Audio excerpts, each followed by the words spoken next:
There we go. Easy enough. Thank you both. All right. So we've been talking, I've been throwing around a lot of terms this morning. And I've been talking about theoretical frameworks. And so I want to start our segment this time with theoretical frameworks. And so I'm going to share my screen. You have a document under this week's class. It says terms with theoretical frameworks. And so I'm going to scroll to the bottom of that, and we're going to look at these theoretical frameworks right quick. Now, these should not be news to anybody. You should have been exposed to these somewhere in your education along the way. So I'm not going to spend a lot of time with them. I'm just going to do them quickly. All right, Lewis change theory. You know, how to get an organization to change. You know, unfreeze, move, refreeze, and all the things that goes with that. That one, I heard a couple this morning that could be a kind of a secondary thing where you got to change from what you're doing to what you need to be doing. That one gets really ugly if you do it at your own place. That's what I was talking about. One of the reasons we talk about that, if you ask the people to change, they didn't want to. They don't see the need to and didn't want to. You know, you're never an expert in your own homeland. And so that one gets a little bit ugly at times. Hertzberg's two-factor theory is that there are two factors to motivation. It is not a continuum. There are satisfiers and dissatisfiers that make you stay or go. They are not the same things. The same things that make you stay are not the same things that make you go. You got to understand that. That is especially when we do survey and we have a Likert scale of choices. You know, a Likert scale is agree, disagree, strongly disagree. You know what a Likert scale is. Well, there can't be a middle column. A middle column implies that it's a continuum across all the way from strongly agree to strongly disagree. It is not. It's two factors. And so when we do our survey work for agreement or satisfaction, we only offer four choices: agree, strongly agree, disagree, strongly disagree. We don't offer a middle column. Now, one of our case studies has got a 5-point Likert scale, and we'll get into that. What happens when you do that? And don't make the mistake of averaging those. Mode's what matters. We'll talk about that in a minute when we're talking about satisfaction as well. Maslow's hierarchy of needs, everybody knows that one. Arger's double loop is what we're doing really working? Do we know that it works or not? We continue, you know, increasing capacity, velocity, intensity, whatever terms you want to use from physics, you know, we just do more of it. You know, in layman's terms, it's the theory of insanity, doing the same thing over and over again, expecting a different result, because what we're doing is not actually correlated with what we're trying to have an impact on. That's when we get into things like heat, ice cream, and crime. We, you know, if we're not disciplined, we think that there's a correlation between ice cream and crime. They both go up, they both go down together. How are they not correlated? Well, they're not correlated to one another. They're correlated to a third variable, which is heat. When heat goes up, ice cream consumption goes up. Crime goes up too. Reed can tell you that. And when heat goes down, ice cream consumption goes down and crime goes down. But that doesn't mean that ice cream and crime are correlated. They're correlated to a third variable. And so we mistakenly, that's again like bird drinking water. We saw, you know, we think drinking water will make you fly. Sean can tell you after I threw him off the building a couple of times, drinking water won't make you fly. That's not a correlate. We think that there are correlates that don't exist. That's double loop theory. We got to make sure we know what we're doing actually works. And then Getzell's good with social systems model, Collins, Singay, any of those, you know, how systems work. And basically what social systems model says is what you need as an organization for people to do every day has to be what they want to do or can do. If they don't want to, you need to get somebody else. Or if they can't do, you got to train them.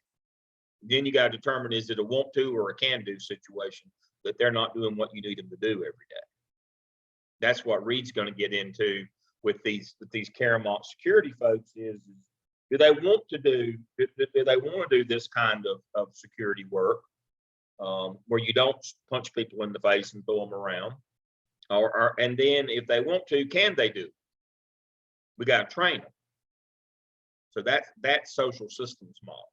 Now, as I said, these are all theoretical frameworks. If you use more than one of these, which a lot of studies have more than one, then they become your conceptual framework. And so, but everything circles back to these. Richard has a question. Dr. Lamb, when thinking about our project, should our projects involve one of these specifically? It has to. Okay. Has to. Everything has to start with the discipline inquiry starts with a theoretical framework. It'll be in your literature review.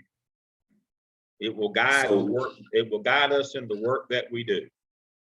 So when I mention culturally relevant pedagogy, that's not a theoretical framework I can lean on. It has to be one of these 5, or are we saying that culturally relevant pedagogy relates to one of these 5? Oh, absolutely, it does. Okay. Which one do you think it does? That's a good question. Social systems, perhaps? Social systems that start, yeah, absolutely. Social systems. That's what we're talking about. Pardon? It's only a conceptual framework if it's more than one of these 5. That's correct.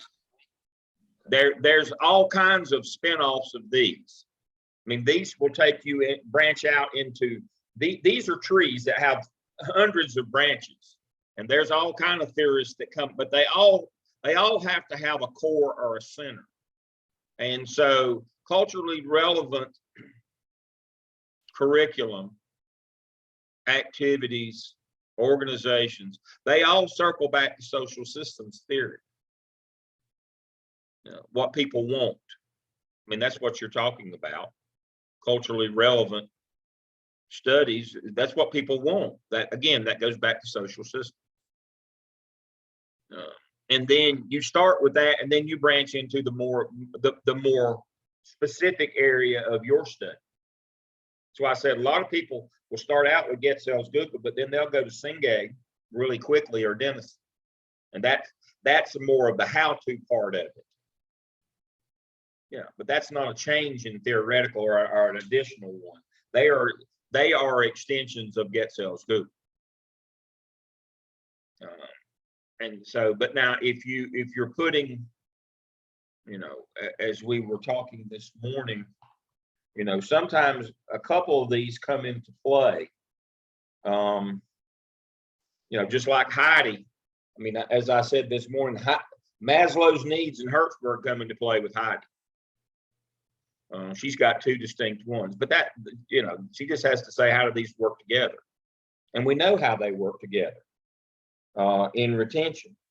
You know, people need a safe place. That's Maslow. You know, Hertzberg is why are you leaving? That's how they work together. That's pretty, you know, again, that's pretty straightforward. But don't be concerned that you don't see the person that you've done your research on this, but just trace it back to what is the tree that it comes from. Everything that you do will come from one of these 5 trees in actual research. That's what informed their work. So that's how that works. That's a great question, Richard. All right. All right, let me move into our terms and work us through these, because I've been using them, throwing them around this morning. And so let's dig in. Disciplined inquiry starts, that's what we do. That means that we follow the rules, that there are rules on everything that we do, and that we're ethical in our treatment of the rules and our activities and our data. Disciplined inquiry, it's kind of like character. It's what you do when nobody's looking. That's who you are. So that's what disciplined inquiry is we have rules on how all this works. What it means is we start with a theoretical framework. You know, we have to do that. We start with an hypothesis. We make a guess about what relationships or what we think is going on. We develop research questions. That's the next piece. What do I want to know? And then from that tells me what my methodology be. What data do I need? How am I going to collect it? How am I going to analyze it? We're disciplined in that behavior, and that we do our literature review, and that we understand that everything branches off one of these trees for our theoretical framework. It guides our behavior, just like Hertzberg tells us that when we survey, we don't give them 5 choices. We don't have a middle column on satisfaction. That's what it tells us. Satisfaction is not, on a continuum. It's either you're dissatisfied or you're satisfied. There are things that make you, there are different things that make you satisfied and dissatisfied. That's what we're talking about, that we understand the rules of the road, that our theoretical framework starts us and guides us in our behaviors, and that we know that we have to do our lit review. We have to understand what we're doing. We have to use validated instruments. We have to use them the same way. We have to develop interview questions where we ask everybody the same questions for reliability. We have to make sure that our instruments are valid, that they measure what they say they're going to measure. We are disciplined in our inquiry. And then improvement science simply means that we're doing this for the purpose of improving, that it's a continuous loop, that it's not a one and done. That improvement requires a continual efforts, that you can't just do it one time and walk away. Descriptive statistics. Descriptive statistics describe things. How tall, how heavy, what color, those kinds of things. Those are quantitative things that we can measure, or descriptive statistics, mean, median, and mode. Those kinds of things. Inferential statistics are things where we're looking for correlations. We're looking at probability. We infer. Those are analysis of variance, linear regressions, things of that nature. But we gather data and we infer from them. We don't just measure. We don't just measure everybody's room height in the room and come up with an average height. That describes, the group, that they're an average height, but it's not specific. We can't infer. If we knew the average height of everybody on today, that would not help us infer how tall I am. What's that got to do with how tall I am? My guess is the average height of the group is probably 5'8". That misses me by over half a foot. What difference? So that doesn't describe me. The average weight probably, 170 pounds. Lord knows I was in the 4th grade. I weighed 170 pounds. So again, descriptive statistics describe things. Inferential, you're trying to infer things about things that you really can't see or you can't know. Action research is what we do. That means it's real and live. It's not theoretical. It's not something that we design experiments around in a laboratory. It's out in the real world. It's subject to bias and other conditions. Scientific method means is that we start with a theoretical framework. We work we start with an hypothesis. We go to research questions. We do our literature review. We design our methodology, we collect our data. We are able to analyze it. On how we collect it, it tells us how we're going to analyze it. We write recommendations and we come up with a plan. That's the scientific method. Ethical conduct is we don't make it come out the way we want to. Data, it has no value. It's neither good nor bad. See, that's the one where we get into trouble when we work with people that are our personal friends or with our own organizations. Do you tell them,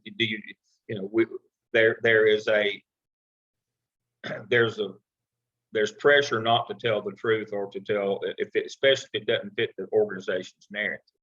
I've got one of my doctorals that finishes in this program that finishes this summer. She's been working with a group out of Asheville. And, just to be quite honest, they're trying to increase, they're shooting for diversity. They're trying to diversify the folks that they partner with, and why they thought they weren't getting any partnerships with minority firms or businesses or entities is completely different than why they aren't getting them. But now nobody wants to be accused of being a racist or a bigot. So it's a very difficult conversation that Stacia's having to have with them. And especially since Stacia is a person of color. It's a very, this predominantly, only white organization wants to be able to diversify because they're in Asheville, which is a very, a more liberal city, probably the most liberal in North Carolina, their population, and they would like to diversify, but they thought it was just simply because they didn't know anybody. Well, there's a reason why you don't know anybody. And so it's a very delicate conversation with them, but ethical conduct means you got to tell them the truth. This is what the data says. You can't put your thumb on the, you can't cheat. I mean, I can lose weight one of two ways. I can work out and eat better, or I can reach down and turn the wheel on the front of the scale. Which one of those is a guarantee? That's what we're talking about. Do you put your thumb on the scale? Do you follow the rules as you're intended to? Do you recognize your own biases? Do you act with ethical conduct even though nobody's watching? Qualitative data is data that we get from interviews, observations, and documents.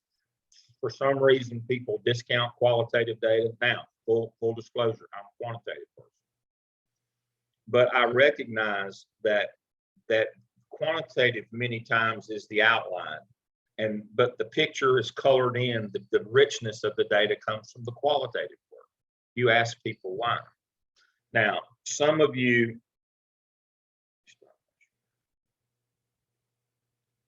work in K-12. All of you have been through K-12. And one of the mistakes that we make in K-12 is we do teacher working conditions survey in North Carolina.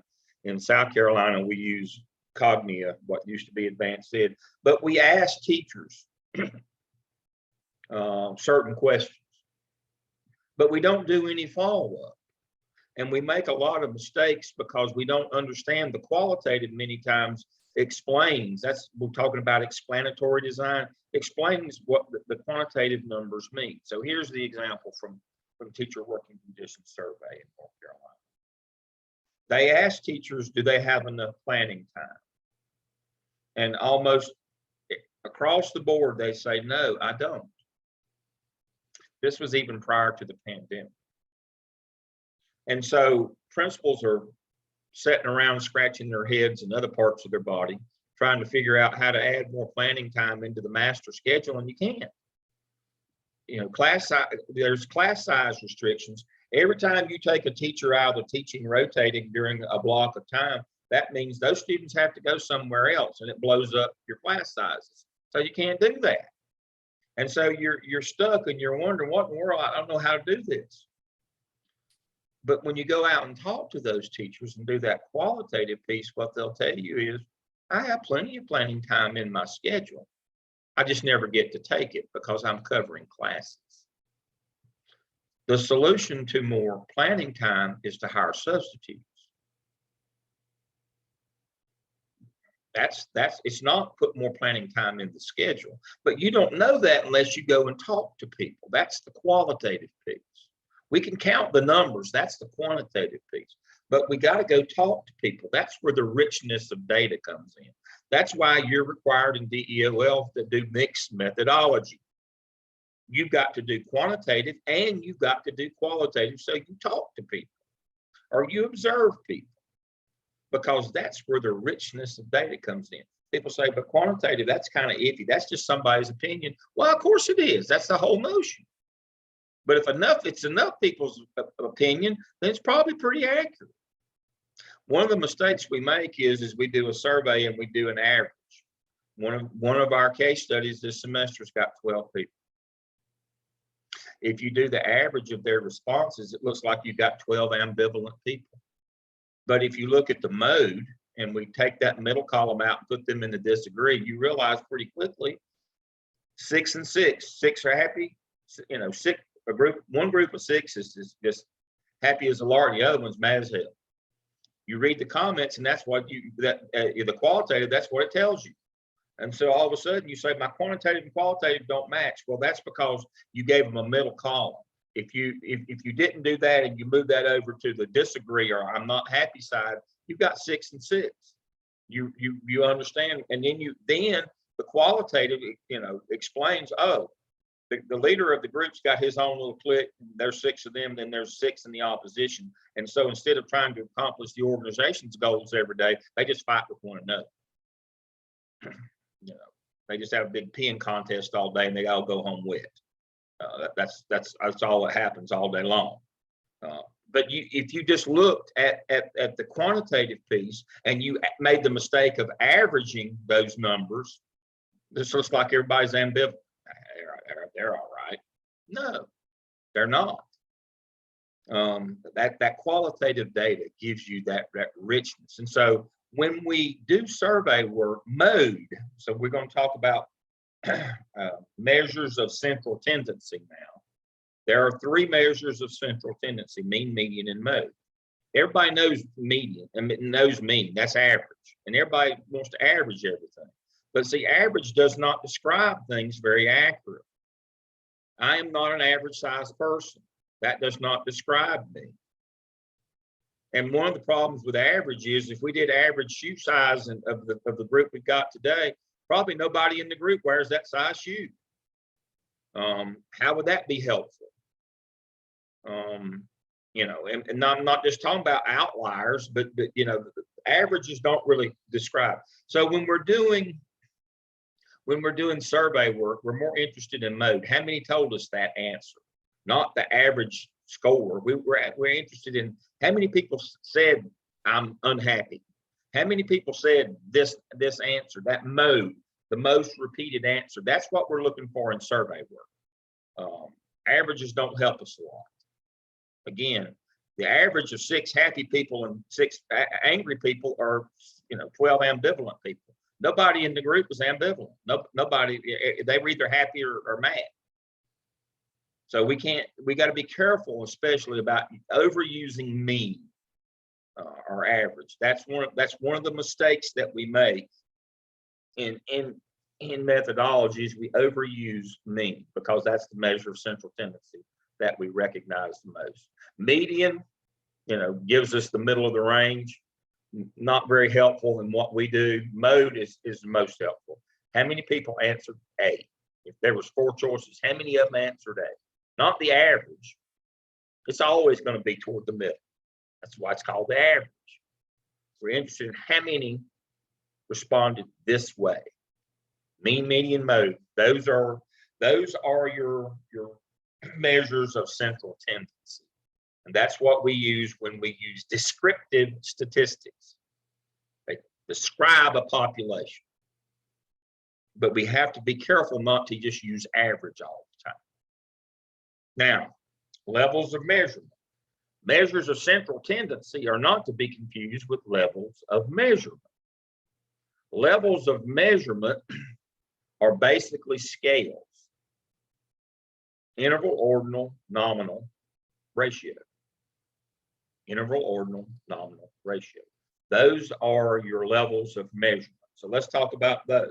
Again, when we're trying to describe a population. All right, we'll start with ordinal. That's just order. 1, 2, 3, 4, 5. Interval tells us how far apart they are. Nominal is yes, no, true, false, agree, disagree, one or the other, binary. And then ratio tells us a ratio of 3 to 1, 2 to 1, how many times this is of that. So we can kind of shape the narrative by measures, by levels of measurement, how we report something. So here's my classic example.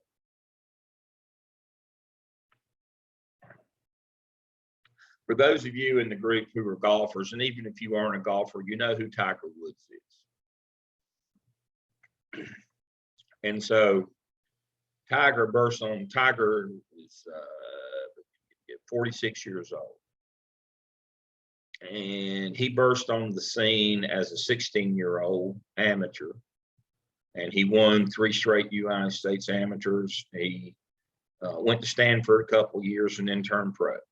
And he started winning immediately on the tour, and he dominated. So he was born in 75, 95, 96. What was it? 95 or 6, he turned pro. And all throughout the late 90s and from about 97 to 2007, that 10-year period, he won. He made every putt. He won everything for about 10 years there until his former wife, 9-ironed him. But that's another story for another day. So 10 years he was the dominant golfer. And so everybody, a lot of folks like Tiger, but then there was a certain segment of the population, for whatever reason, that didn't like Tiger and much preferred Phil Mickelson. And so in the golf world rankings, Tiger was number 1 and Phil was number 2. That's just order. And so every week when the golf tournament would come on, especially on the weekends, when they try to get people to watch it on the weekends, when something else, is on and they're having to compete. I mean, people will watch on Thursday and Friday because there's no other sporting events on TV. But Saturday and Sunday, you've got to get a market. And so what they would hype every week is will Phil pass Tiger this week? Tiger's number 1, Phil's number 2.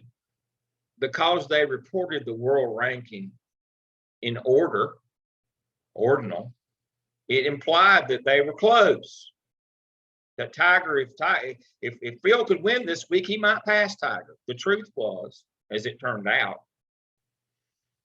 Tiger didn't even pick up a club for 3 years and stayed number 1.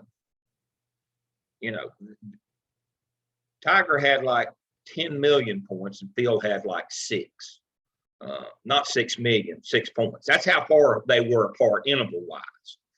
Again, Tiger didn't pick up a club, didn't play in any tournament for over 3 years and maintained his number 1 world ranking because he was so far ahead of everybody else.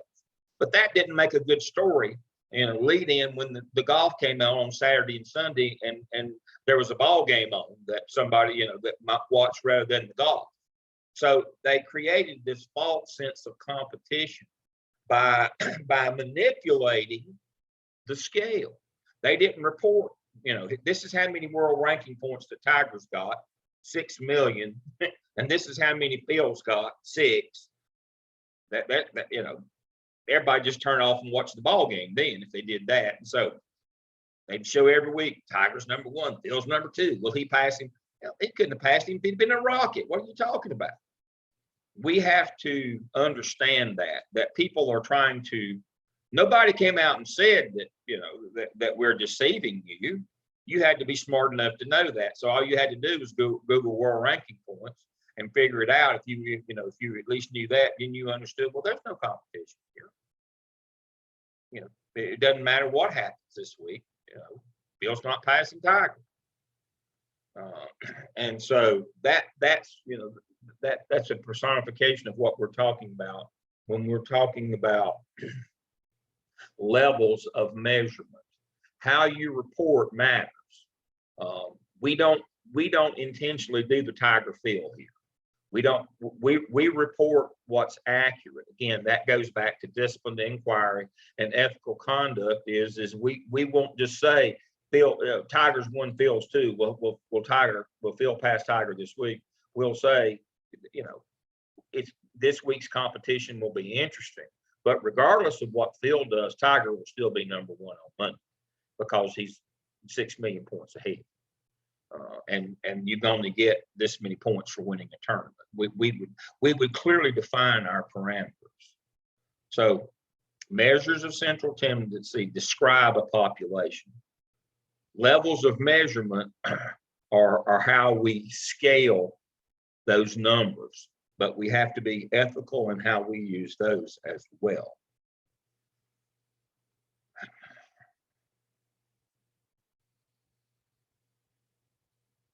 All right. Qualitative is interviews, observations, and documents. I would say again, on interviews, you have to have structured interviews. Just talking to people is not an interview. That's anecdotal. Interview means we have structured questions that are both valid and reliable, and we'll talk about that in a minute, and we ask everybody the same thing. Observations, we have to have parameters on that as well. Where we observe from, what role will we take? Are we a participant? Are we external? You know, what is our role during that observation? We have to be consistent in that as well. Documents, we have to make sure that documents are from a validated and reliable source. Believe it or not, Fox News is not a reliable news outlet. It's actually an entertainment industry. So we can't use that. I mean, just like, you know, if I went to, and I haven't done this morning, but I'll try to, let's see. I had this up a while ago and it was giving me, let me see if I can back up and get it to work.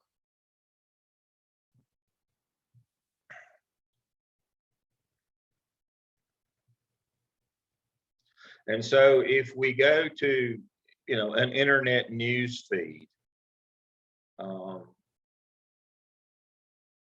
we have to look at where, you know, it's more important to look at the source than it is to what the actual topic is. So as we go through things like this one is an ad. See, it's got that, they make them put these on there now. Now, you understand that that's not really a news article, that's an advertisement. And they have no responsibility to tell you the truth. None whatsoever. That ad tells you buyer beware, that this is not real. We've made up a story here, and it may just be a complete falsehood. We're not required to tell you the truth if it's an ad. We can lie to you. That's okay if it's an ad.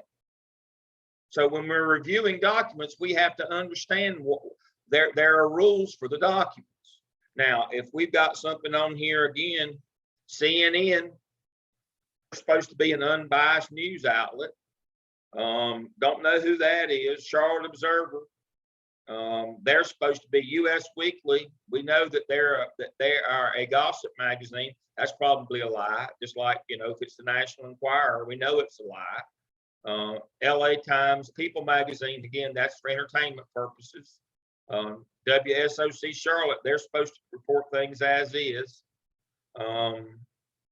Let's see, LOS in Asheville, they're more conservative than the Charlotte stations. We know that about them. As we move through, we find something.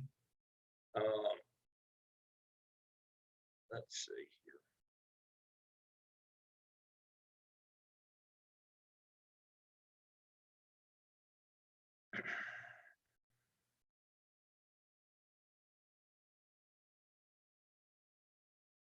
Let me go to these. Here we go.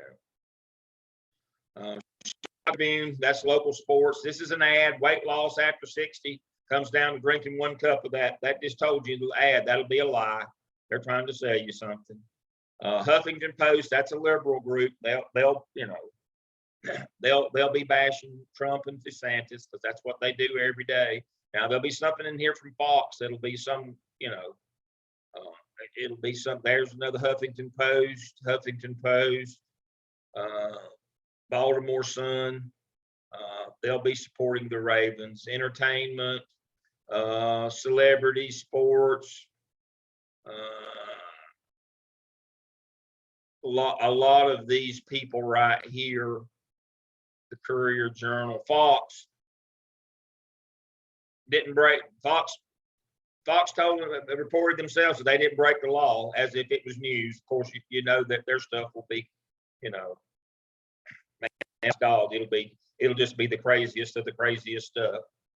And then there's a liberal outlets on the other end that'll do that. And so the whole notion here is on this stuff is we make a big mistake when we review documents if we're reviewing stuff off just general websites and we're not sure of its veracity. And you know, Google is about hits. It's about the most popular. It doesn't mean it's the veracity or the accuracy when you're using Google. And so for that reason, everybody knows what Bulldog One is. So when you log into your Gardner Web account, and when you go to where you go to Blackboard, you click on the library tab. We do have a professional search engine, Bulldog One, that is for validated and reliable sources that have been vetted, that are academic in nature. There is also a site, what is it called, Google Scholar, that is supposed to be a validated resource. Now, if you're looking at documents from an organization, you have to question how they put those documents together. The same thing. Did they put it together from, anecdotal things, or did they actually use disciplined inquiry to develop those documents? So the big deal with documents is, are they reliable? Are they valid? We do a lot of document review in qualitative work, but we can't get stuff off crazy websites that haven't been verified. We can't do that. Dr. Lamb, Yes. can I interrupt you real quick? Yes. We tell our students when we do a section on fake news in the library at Mitchell, we tell our students that if the URL ends in .gov or .edu, it's way more reliable, and anything that ends in .org to be leery of it, because a typical organization, they have an agenda and they have their what they're trying to persuade you. And so we try to steer them away from anything that ends. So that's a good rule of thumb for us to remember as well, that if it ends in .org, just to be real leery of it and to look at those .gov or .edu sites if you have to use Google Scholar or something like that. Oh, yeah. Yeah. The problem that you get into with some of the .edus and some of the .govs as well, the .edus, some of them are for-profit institutions, and they don't have the same rules as nonprofits in terms of ethical behavior. So you even within that, you have to be leery. And some of the .govs, if you're not careful, you can, just like in North Carolina, if you go on to renew your license plate, if you're not careful, you'll end up on a private site that's selling you something. So even then, you have to be diligent in your research. But thank you, Beverly. You're exactly right.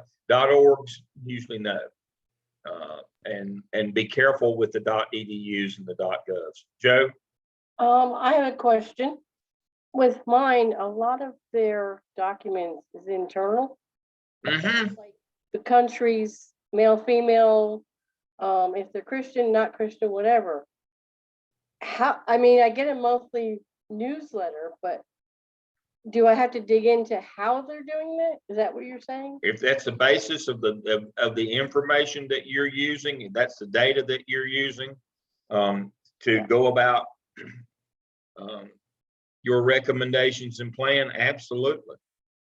Okay, so I have to see how they're doing. Yeah, where do you come up with this stuff? Okay. I mean, that's a pretty simple question.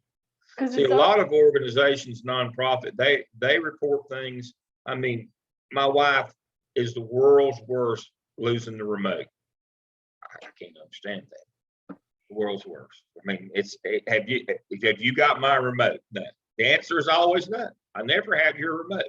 I get asked that 2 or 3 times a day. I've never had your remote. Why would I have your remote?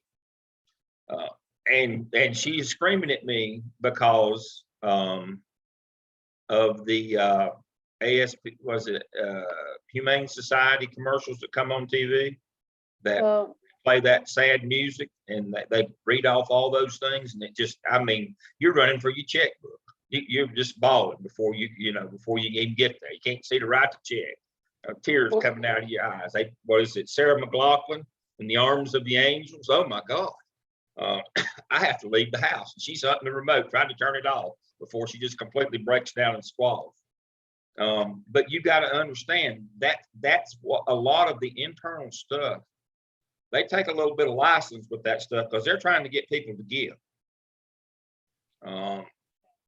But that works for getting people to maybe give to the organization, but when you're trying to work inside of the organization, that works against you. That's your problem.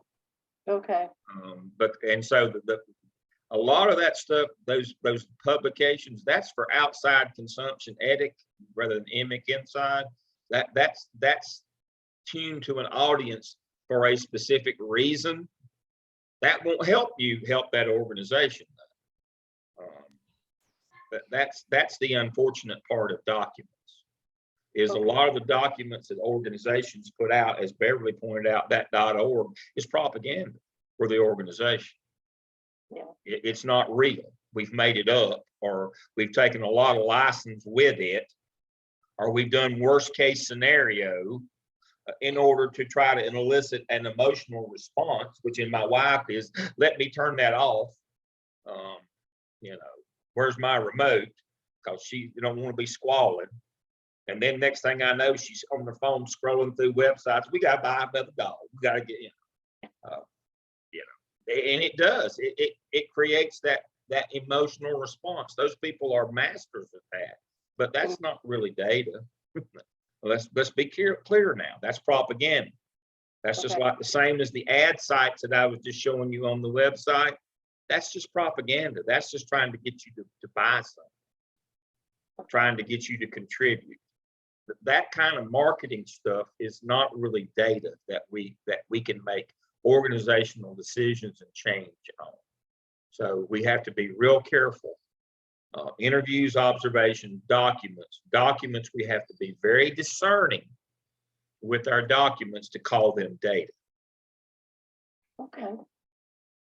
Gonna be interesting, Yeah, because I'm not sure exactly how they do it, but I know like every question has specific yeah. things, but that's all I know as far as the Yeah. writer.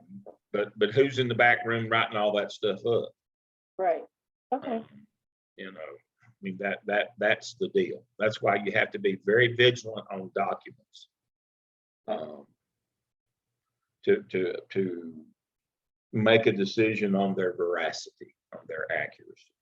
now your thing with the interviews, can I do it email, not just? Oh yeah, but and email is great because it's going to be consistent. Everybody's going to get the same question. Okay, You can do interviews by open-ended survey where you ask a question and just leave a blank for them to fill in. We can do it absolutely, or you can do it on Zoom. But okay. the main thing is you have to ask everybody the same thing. It's pretty simple. Okay. That's the trick with interviews, is you have to ask everybody the same thing. And your interview questions have to be like informed by, a validated interview that somebody else has done, or has to be informed by your quantitative work. So we can get to that piece. But, Okay, so that's pretty simple as well. thank you very much, sir. Thank you. Chime right in with your questions. Let's see, we're back to this. All right. Quantitative, we do a lot of survey work that's quantitative, understanding that because when we do surveys and it's people's opinion, there's no right answer. We can't do an analysis of variance. The answer has to be numeric. There has to be a right answer if we do an analysis of variance for correlations. And the amount of variance, how much does this contribute to that? There has to be a right answer. A lot of the survey work we do, it is quantitative, even though it's people's opinion. But again, if enough people answer a certain way, we can feel certain that that's probably the right answer. Again, that's why we use mode and not average. How many people answered that particular one in a survey? A validated measure means that we're using a instrument or a tool that has been validated, and it is an accepted measure in that profession. Validated measure, I'm wearing a certified chronometer. I got this really nice watch for my 60th birthday a few years back. It's a Swiss tag hour watch. It's a certified chronometer. Now what that means is that it's valid for telling time. It's a validated measure of time. Now, if I don't keep a battery in it, it's not reliable and it doesn't work. So it doesn't, again, Validity and reliability have to go together. You can't have one without the other, or have one and not the other. Doesn't work that way. This watch is only a valid chronometer, a measure of time. It's only a validated measure if I keep a battery in it, so it's reliable, it's working. That's how validity and reliability. Validity is, does it measure what I say it measures? And I will work with you when we do surveys. There is a system inside of Qualtrics that gives an IQ score of, whether and we'll work mostly on face validity, content, and construct, or, that our construct is the same. Construct, for example, I did a survey with David, he finishes this summer, on zoning in Union County. And so the construct is, do you want zoning or not? So every way that we design the question, so if you answer yes to the question, that means you're in favor of zoning. And no, we don't reverse the question. So sometimes if you're in favor of zoning, you would answer no, or sometimes we construct is do you want zoning or not? So when we design our questions, and Beverly, being a librarian, understands this, when you say yes, that means I'm saying yes to zoning. That's construct validity. Face validity is do I understand the question? And then content, am I measuring whether you want zoning or not? But validity is, does it measure what you say it is? And reliability is, does it work? Does it work the same every time? Does it work the same from Murphy to Mania?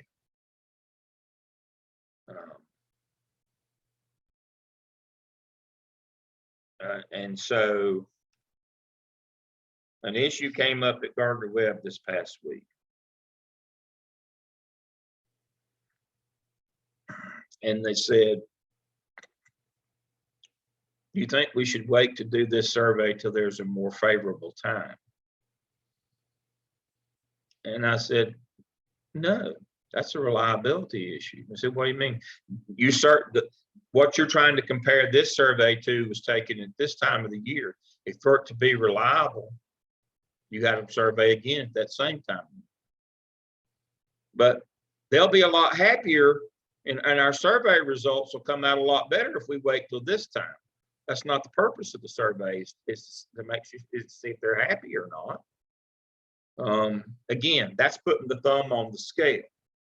Well, it's the same survey that we used last time. It's been validated, but you're not using it in a reliable fashion. If you surveyed last time in January, you need to survey this time in January. That would be for reliability. But they'll be a lot happier in May once the semester's over, I'm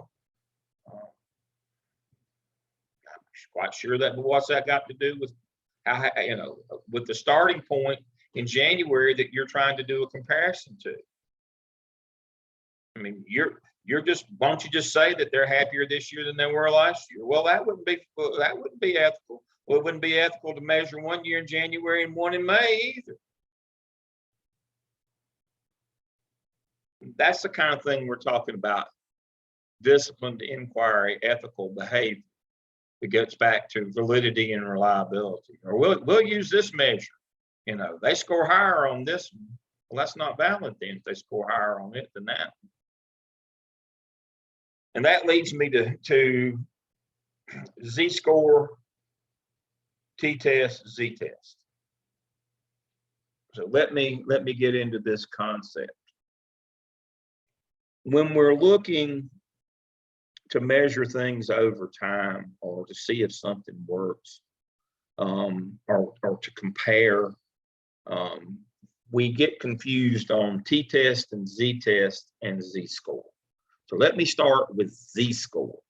Z, the letter Z, Z-score. Let me start with it. A Z-score is a theoretical concept where we take scores from two disparate scales that purport to measure the same thing, and we convert them to a Z-score so that we can compare those two. So here is how it works. Both the MAT, Miller Analogies Test, and GRE, Graduate Record Exam. The stated purpose is to measure a student's potential to do graduate school work. Exactly that they purport to do exactly the same thing. Measure a student's ability to do graduate school work. Problem is, one of them is on a scale of 1600, 0 to 1600. The other is on a scale of 0 to 100. How do you compare the two? You can't just do a regular factorial conversion like converting from Celsius to Fahrenheit. Can't do that. We don't know how hard they are. So we convert them to a z-score. If you know the mean and the standard deviation, you plug that into a formula. And what it will do is give you a score from -1 to +1. It will generate a score, regardless of the scale. And then you can compare those two. And what you learn by doing that is score 1200 on GRE equates to about 45 on the MAT. And so if you've got two people and you're trying to decide which one to let in to a graduate program, one of them scored 1,000 on the GRE and the other one scored 45 on the MAT. 1,000 is not better than 45. Actually, the 45 is a substantially higher score than the 1,000. They just used a different scale. Back to that interval, ordinal, nominal ratio. Again, GRE reports on a 1,600 point scale to make theirs look like theirs has more efficacy, it's stronger, it's higher, bigger. It's not.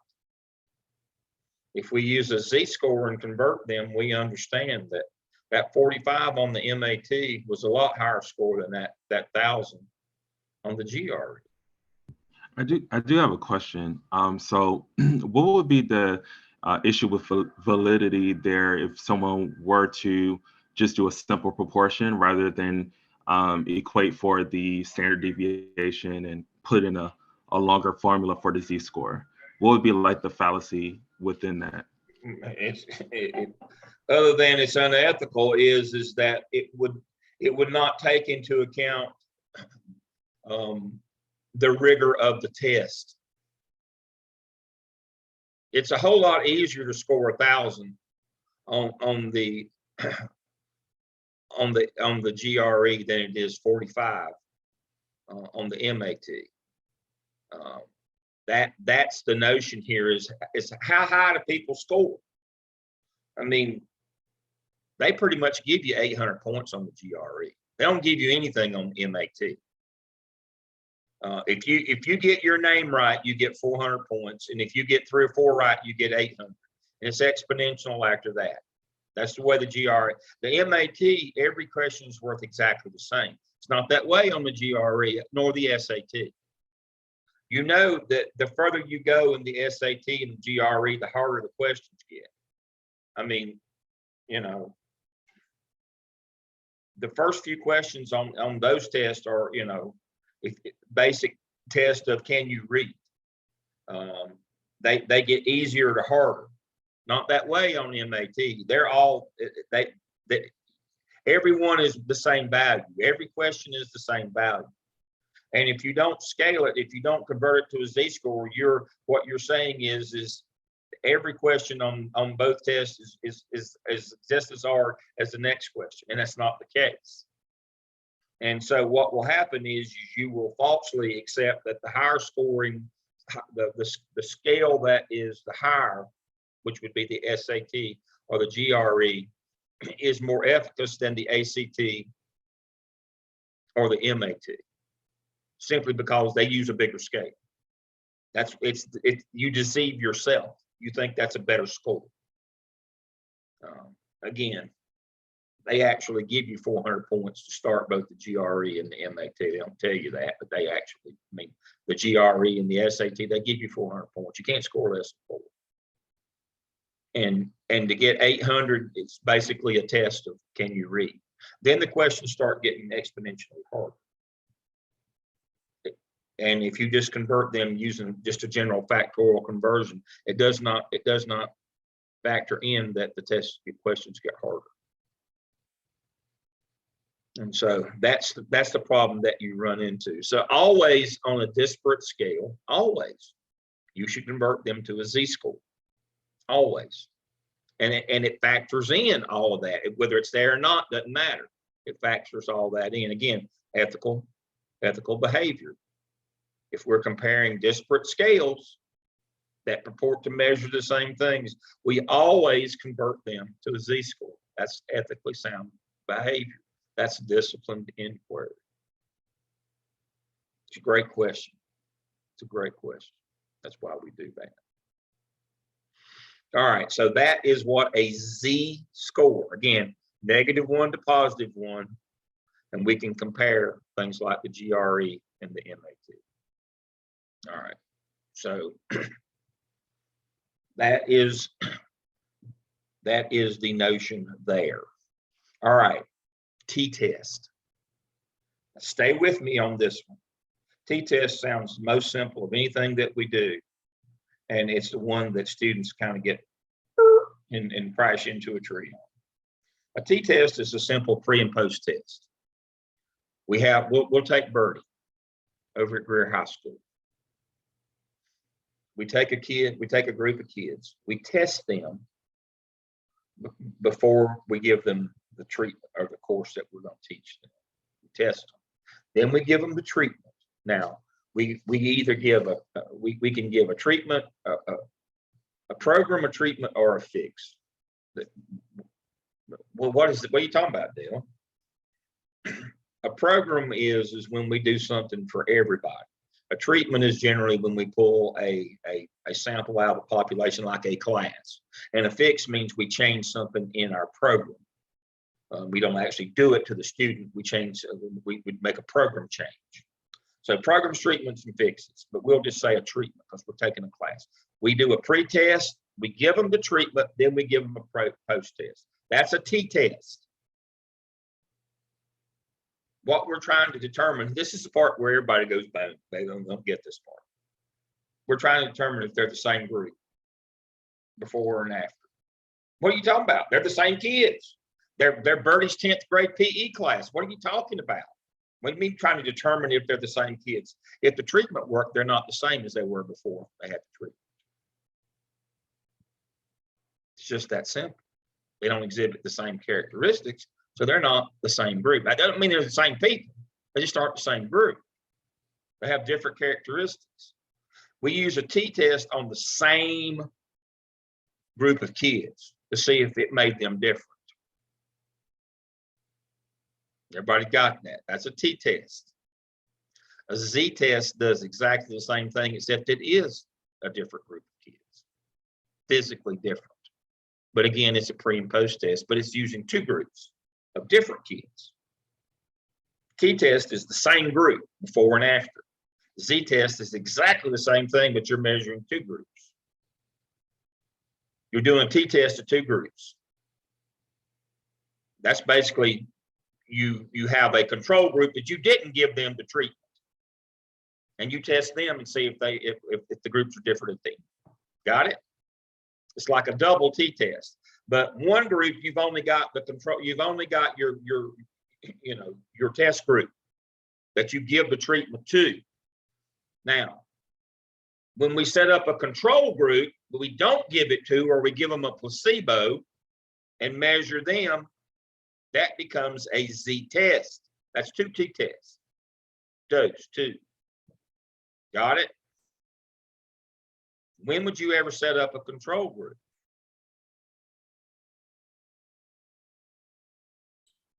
Normally when you do comparisons. If you're doing medical research, you have to have a control group. You give them they don't know whether they're getting the actual medication or they're getting a sugar pill. We do that in medical. When we used to have lab schools, we used to do that in lab schools as well. But the last of those closed down in the late 80s because it was unethical. There was issues with the ethics of doing one thing to one kid intentionally and not to the others, or vice versa. And so that's why we no longer have lab schools. We used to have them, and they had observation windows in them, and we would do certain things to the kids that we'd frustrate them. And one group would tell them everything they said was right, and the next group would tell them everything they said was wrong. And, just make sure there wasn't anything sharp that they could stab you with or throw at you. And we used to do all kinds of stuff like that, in educational psychology. Now, we still do some of that stuff at colleges. My buddy that lives right behind me, right just down the street here, he's a professor at Wake Forest. And he's a psychologist, he's in their psychology department. He's a clinical psychologist, and he runs experiments on undergraduates all the time.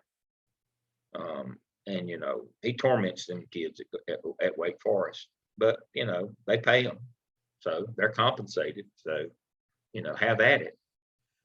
But yeah, he does all kinds. His and pardon my language, his latest big theory is bullshit. That's the name of it. You can Google it. How to detect it. It goes back to some of Malcolm Gladwell. Malcolm Gladwell is the foremost qualitative researcher in America, has been for 20 years. I don't know if you've read any of his books, What the Dog Saw, Outliers, Talking with Strangers. Malcolm Gladwell is a qualitative researcher. He collects qualitative data. And one of the things Malcolm Gladwell will tell you is that people who think that they can do interviews and tell who's lying and who's telling the truth are delusional. It's a coin flip. And so that's another thing about interviewing is trying to get to, trying to determine if it's the truth or not. That we have to set up interviews where we don't do that, because we can't tell. But that's one of the things that John Petroselli down the street, that's one of the things that he's got a big TED talk. And Doc says he explores some of this in his text Blink. That's exactly right. That qualitative work is this notion that you can tell if people are lying to you or not. That's not true. And John talks about being able, BS and how its uses. He's in that. But now, my favorite of John's is the Monty Hall 3-door theory. He actually published that one in Popular Science, and it's about probability. And that's when he and I got involved with probability. And so if you remember the old, who is it? Let's Make a Deal. Doesn't Wayne Brady do that now? Too Cool for School, Wayne. But Monty Hall started that show back in the 60s. And the 3 doors was everybody's favorite. I don't know if they still do it or not. But they had door number 1, door number 2, and door number 3. And so behind one of the 3 doors, there was 10,000. There was a brand new car. And then behind one of them, there was like $1,000. And then behind one of the doors was a goat. So you could win a new car, $1,000, or a goat. And so you picked a door. And then they would show you one. All right, you pick door number 1. All right, behind door number 2 is the $1,000. So you've either got the car or the goat. Do you want to keep door number 1 or switch to door number 3? Now, the probability is you should always switch. You had a 1 in 3 chance when you picked door number 1. You now have a 2 in 3 chance of getting the car, and only a 1 in 3 in getting the goat now. You should always switch. That's the way probability works. You should always switch. And so John runs these experiments on these undergraduates, and what he finds is if you ever had it right and you switch, it scars you. That you have a mental aversion then to change. And that's why, going back to Lewin's theory of unfreezing, people think if I just keep on doing it longer or harder or more, we'll eventually get the results that we want. But it goes back to arduous as well. You keep doing the same thing over and over and over and praying for a different result that's never going to come. But you have such an aversion to change. What if I had it right and I just didn't stay the course? What if I had it right and I just didn't stay the course? And so what John measured and it's wonderful. It's in Popular Science, his article. You can Google it, Monty Hall, three-door theory, Popular Science.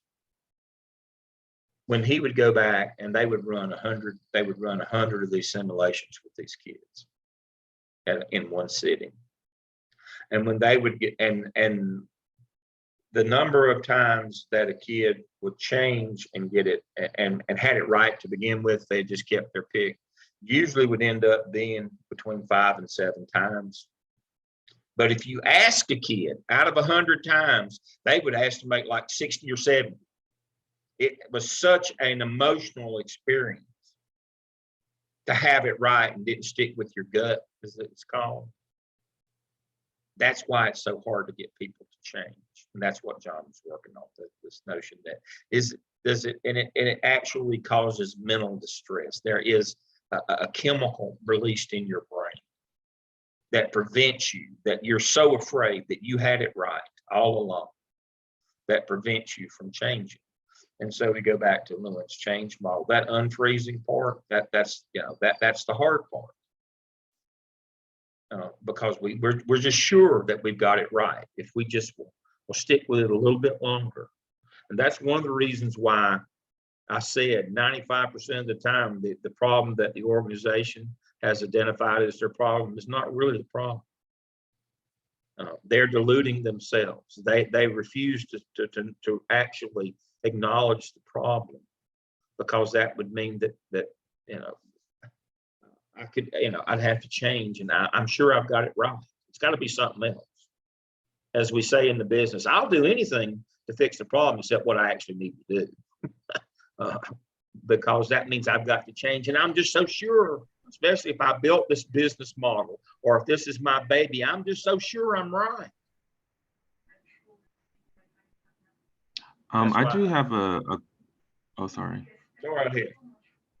Yes, sir. I do have a question regarding one of the terms, the gap analysis or gap analyses.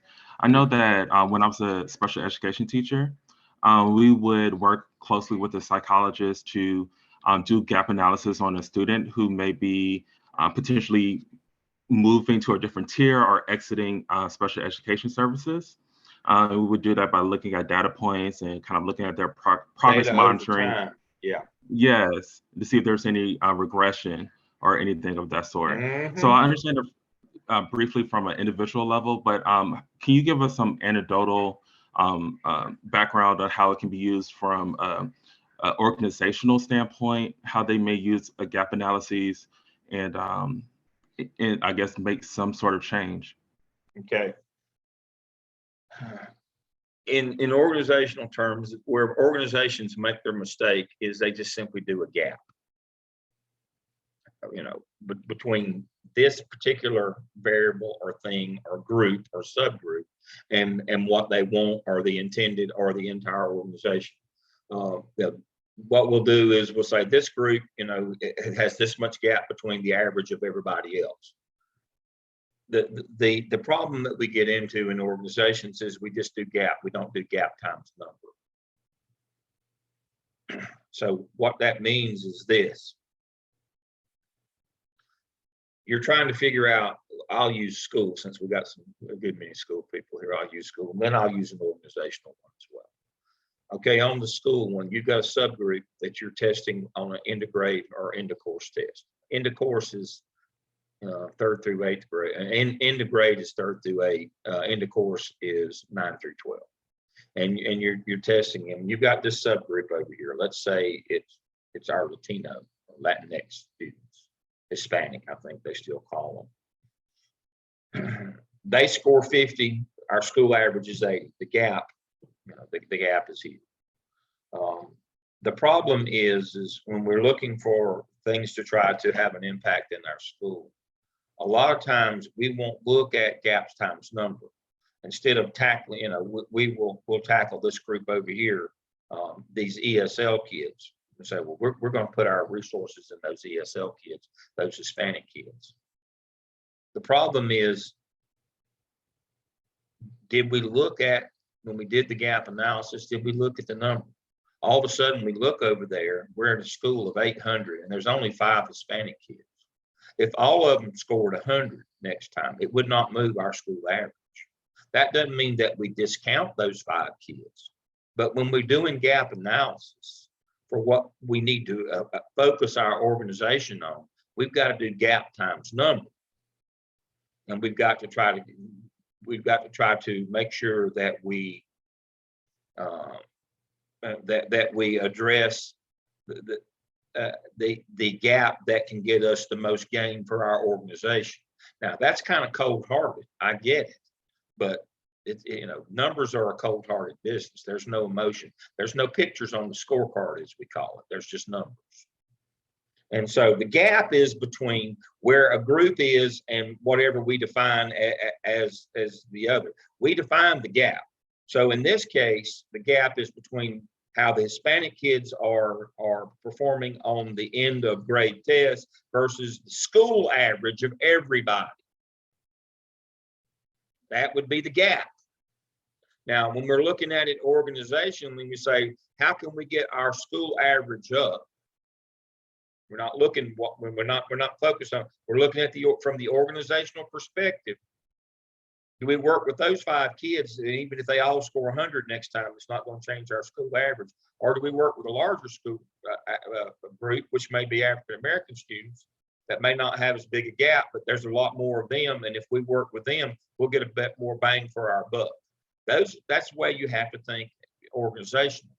Now you say, well, Dale, that doesn't sound right. We're throwing those 5 Hispanic kids away. We're not throwing them away, but we have to do, you know, we have to look at what do we need to focus our attention on. When we look at it from an organizational perspective outside of public school, it becomes less emotional and becomes, you know, we can become more intellectual and less emotional. This department is doing this. Everybody, you know, we've got these many departments, and the performance is lower in this one over here. Well, we have to look and see how many people are in that department. Is that where we need to focus on those 3 people? Or do we need to look at this group over here that's got 100 in it? They're doing better than them, but if we can get them to improve. And so that's why you see corporate downsizing all the time, is instead of trying to spend time and money on those that 3-person department, what will organizations do? They'll just cut them and put their resources in the one that's got 100 to try to get improvement in that. Because the bottom line is always the bottom line in business, is how much money you make. Now, one of the things that we're trying to do on our metrics, especially for nonprofits, is how many we serve, yeah, but how well we serve them as well. That's one of the things that when we kick back into nonprofits, it's not just all about numbers. That's why I started out. Our first case study is going to talk about the need as a nonprofit to develop metrics on both ends, the qualitative and quantitative, how well you serve people and how many you serve. Because some of your constituents that give you money, like county commissioners, when you are a nonprofit, like I'm going to use one that I'm involved with. I live here I'm in Lake Norman today. I have 2 residences. Now, in between is where the college is in Cleveland County. So I'm involved with the rescue mission there for homeless folks. Not in a big way, I mean, to be perfectly clear. But I'm involved with them. Now, the county commissioners that give them money, guess what they only care about? How many do you serve? How many of your beds are full at night? Now, some of the other folks like United Way, they're concerned with what you do with those, the quality of those that you serve. You know, are you getting them off the street? Are you getting them mental health? Are you getting them drug and substance abuse counseling? Are you doing those kinds of things? How well are you serving them? That's what United Way, who also is a funding authority, that's what they're interested in. But the county of Cleveland County, North Carolina, what are they concerned in? Only how many beds are full every night. So you have to develop metrics for both. When you're doing gap analyses, you have to look at your numbers. Don't just look at the gap between where you are and where you want to be, or where you have to be. Look at the number of people involved as well. Look at people and look at numbers. Don't just look at the gap itself. That's one of the tricks of gap analysis. But we'll talk in that first case study on the Community Action Network in Austin about, you've got to develop metrics that will satisfy all of your different funding people, and you got to look at numbers.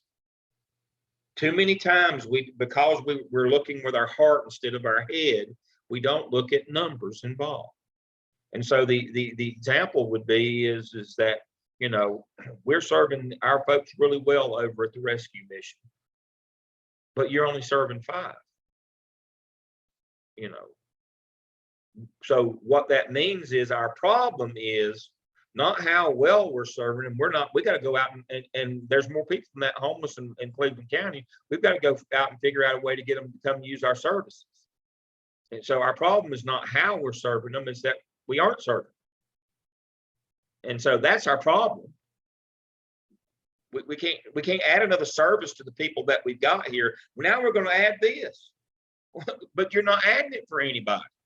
Your issue is clients. You got to go out and find clients. If you don't factor the number in, that's the kind of mistake you make. And so you will often, Doc is exactly right. You can't just have one tool. You can't have one multi, I probably got one in here somewhere. You can't just have a Swiss Army knife, one tool that does everything. You're going to have multiple tools.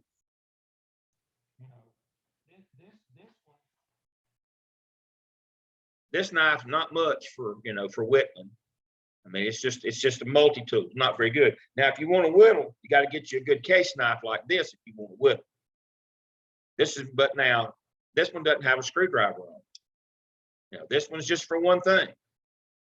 This one will do a lot, but it won't do anything as well as this one will do what it does. I mean, that's exactly what we're talking about. Thank you, Reed. That's exactly what we're talking about. You've got to understand and know your numbers and not delude yourself. That's what we've been talking about all day today is you can't delude yourself. You can't mislead yourself. You can't use anecdotal and find the things that you already wanted to find, or go into an organization and find what they wanted you to find because that's what we've already decided what our problem. You've got to understand that you might have to have multiple tools to find this data that you need. And that's why we require you to learn quantitative and qualitative. You need to, you need to have your toolkit. It's got to be somehow. I've got a problem with knives. I've got 1, 2, 3, 4, 5. I've got 7 in my drawer right here. Obviously I've got an issue there with weapons. But now this one is a box cut. It's just to open packages and box. So what you learn is every one of those has a different purpose. Everybody doesn't need 7. Again, I freely acknowledge I've got a little issue there. Everybody doesn't need 7, but the notion that I'll learn this one thing and I can use it every time, that's a solution hunting a problem. That's what we call that in the business. That's all I know. This is my response. No matter what the problem is, we do that. I've only got one knife. That's the only thing I can do. That's what we have to be careful of. That's why I'm training you. That's what we're doing here. You've got to be well-rounded if you're going to be a leader or a consultant. You got to be well-rounded. You got to be more than a one-trick pony. I worked for a superintendent one time. He had one program. That's all he knew. That was it. And he said, every school in the district's going to do this. It was only appropriate for about 20% of the schools. My wife was at an IB school where every kid that came in was at 99%. Why do they need to learn how to do Cornell notes? Again, but he only knew one program. He only knew one thing, and that was his solution to everything. Some village up in Virginia was missing their idiot. He didn't last long. But he didn't know but one thing. And so you won't last as a leader or a consultant if you only know one thing. You have to understand qualitative and quantitative. You have to understand metrics. You have to understand the difference between how well you serve and how many, and how we collect our data and not get fooled. That's what you've got to understand. All right, so where are we? Sharing my screen. We're back to here. Anecdotal, again, that's just people's opinion. That's, we have to, it's not really data. Goodness of fit. That gets us back to making sure that we're goodness of fit is a chi-square. We'll talk about that later. Gap and measures of central tendency. Standard deviation is simply the average distance from the mean that scores fall. Levels of measurement. We're going to talk more about distributions. We talked about nominal order and EV ratio.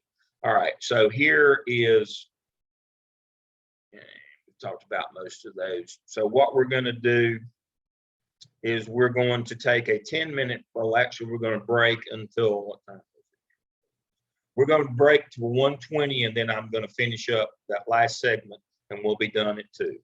So take a break between now and 1:20. We're back in 11.5 minutes, and then we're going to finish up the day by 2 o'clock. I'll see you at 1:20. Hey, Dale, are you going to stop this recording? Mine is still processing. Yeah, So. I'm just going to pause this one. I'm not going to stop it, and then I'll do it all. Okay. This one all in one batch, and we'll have 2. All right, because what I'm Thank I'm going to have to do is put it on my YouTube channel and just give you the link, because there's That's no way I correct. can Yep. mail it or. That's what you'll Okay. have to do. Sounds Okay. good. Thank you. All right, I'm still working on it. All right. It's taken forever.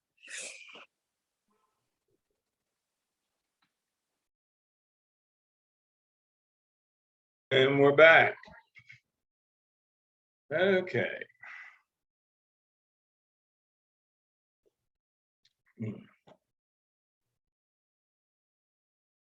Doc made a good point in the chat.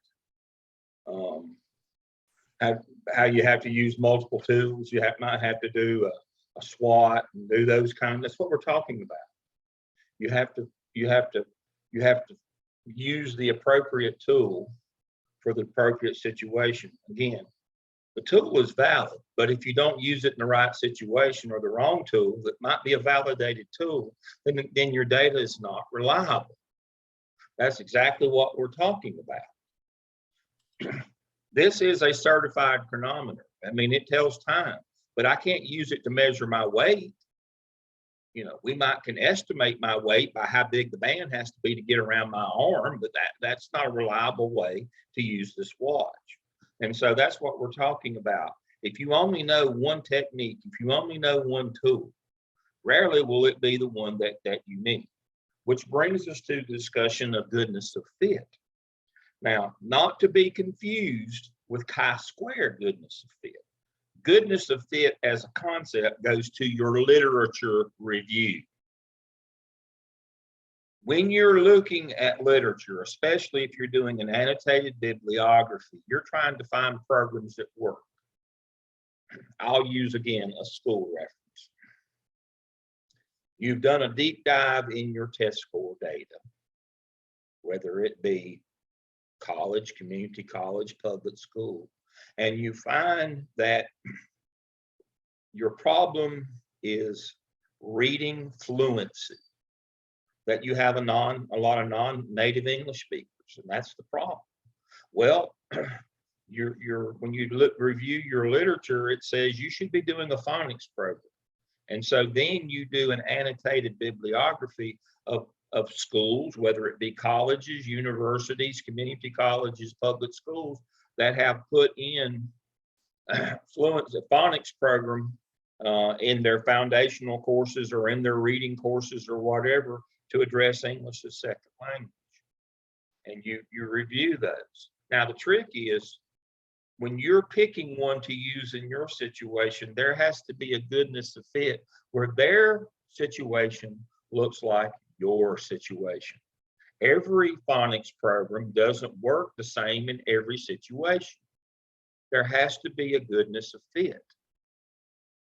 You can't use one that worked real well for elementary kids over at the community college with those foundational level kids. Now, Leslie, I'm not going to throw Leslie or Beverly under the bus, but they know what I'm talking about with those foundational level kids. Many of them lack reading skills. Some of it is comprehension, some of it is fluency, you know, especially for first and second generation students who don't speak English well, or maybe for immigrant people. But what worked for the same problem in elementary won't work for young adult readers. It's a different deal. But what we'll do is we'll seize upon a program that had excellent success, but with a different demographic or a set of circumstances, and then we wonder why it doesn't work for us. I know we're doing the right thing. No, if it's not working, it's not the right thing. You know, if you're mired in usual customary practices, that doesn't mean it's the right thing just because we've done it before. But you've got to be careful when you're doing your lit reviews, especially your annotated bibliographies about what I should try to fix this problem. Make sure that their situation looks similar to your situation. You know, this is where I tell my Harold story. I'll give you the shorter version. I worked in a district one time, and as I told you, and we were converting away from, you know, we're moving over to accountability, what eventually became the state ABCs. But we started out as called performance-based accountability, and we were told you need to get the test scores up at your school. And so this principal that I worked with, I was principal at one school, and he was over at a nearby school. And I'm not quite sure that Harold could even read, but somebody read him this research study from this private Catholic school in New England, where they had stopped suspending kids out of school and would suspend parents into school to come sit with their kids. Well, that worked great in a private Catholic school in New England where all the moms were stay-at-home moms. But what if you were at a place where if you didn't work that day, you didn't eat that night? How well did that go? And so the very first one that he suspended into school, parent, you know, got in a fist fight with the cafeteria manager when the cafeteria manager asked her to put her cigarette out in the cafeteria, knocked the sneeze guard off the salad bar, and just went to hell from there. Absolutely a true story. But although it might have worked in that school in New England in a private Catholic school, it was not going to work in a place where parents couldn't afford to take off work to come to school. So that's what we're talking about, goodness of fit. Make sure that you're again disciplined inquiry. You've done your lit review. You've started with your theoretical framework, and it outlines many of these things. You've dug down into your annotated bibliography. You found places where this particular treatment that you are suggesting or wanting to use work in a situation similar to the one that you've got now. That's what goodness of fit is from that perspective. We'll talk about goodness of fit for chi-square in a minute.